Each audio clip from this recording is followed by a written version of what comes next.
Every week I jump on here to talk to you guys about NRL Fantasy, and every week there's new chaos to talk about. Welcome back, top 10 scorers, round 20, and we have some very big storylines to talk about. Let's get into it. First up here, Hudson Young, big game from him. So doing it on defense and attack in this one. Look, 47 tackles, great tackle count, had a forced turnover as well. So pumped out 50 points on defense. He's throwing 4 tackle busts and 2 tries in this game. Close range tries, so not massive point scorers, but they came with line breaks and they came with a couple of tackle breaks. So 92 points. Hudson Young, he's our number one scorer. And he's been on a bit of a tear lately too. Ever since he got dropped out of the Origin side, he has been on fire. So I wouldn't necessarily target Hudson Young, but if you do have him, you're enjoying some big scores here. Next up, Tommy Turbo. And we were talking about Turbo before the week started. And Turbo is an attractive option because he is such a good player in real life.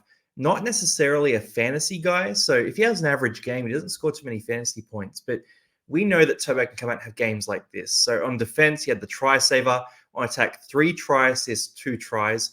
Unstoppable, 90 points. He killed the Titans, absolutely tore them to shreds. And everyone in that Manly backline benefits when Turbo's at fullback and playing like this as well. So bit of a glow, 90 points. He's going to feed Garrick. He's going to feed Saab. He's going to feed Talau. All these guys are going to benefit too. For Turbo, 602K is not a bad price, but he does have a buy in 2 weeks. So keep that in mind. I probably wouldn't be targeting him soon, but you could maybe target him after that buy.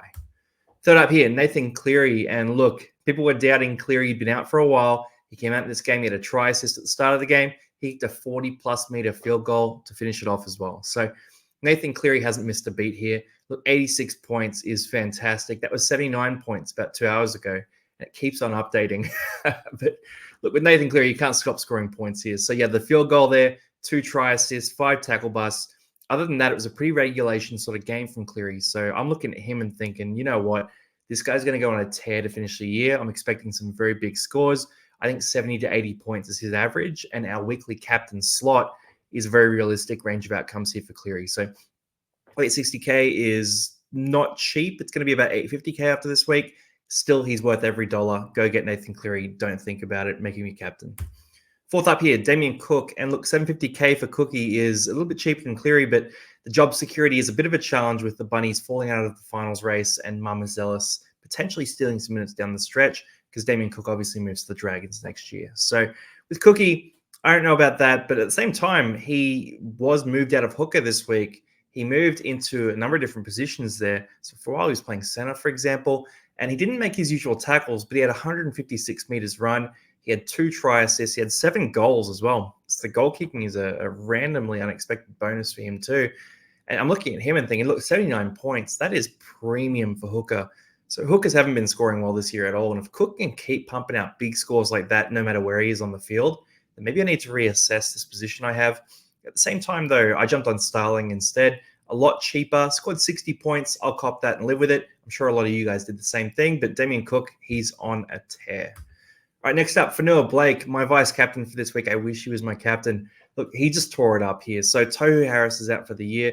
That means Fanua Blake is going back to that 65 to 70-minute role, which makes him an unstoppable force through the middle.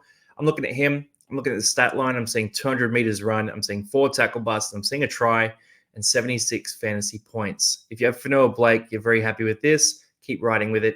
If you don't have Fanua Blake, I'd probably still be targeting Isaiah Yeo over Fanua Blake as a buy for this week. But at the same time, he could easily go on a run here to finish the season because those minutes are going to come back with no Tohu Harris in the team. So Fanua Blake on form, very hot right now. And then we've got some guys who are more in that hold or sell category here. So players who you might have been looking at selling, players you might be unlucky enough to have sold, which would be tricky. But I'm looking at these guys here. Bo Firma, 75 points, scored a great try in this game. Started hot, finished hot. He was that guy, even though they copped a big loss.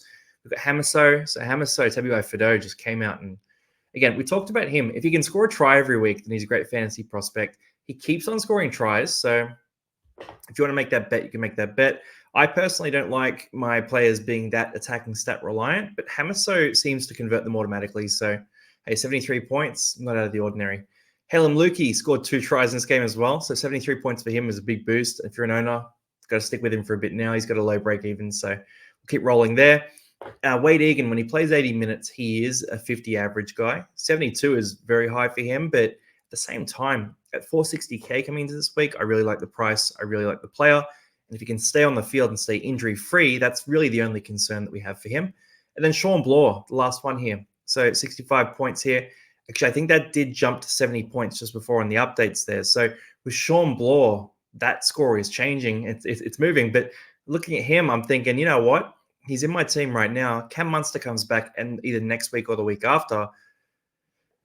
Maybe I can find a way to hold on to this guy. So he's at a pretty cheap price point in the mid 500s. And when Munster comes back, I'm expecting him to get a lot more high quality attacking ball.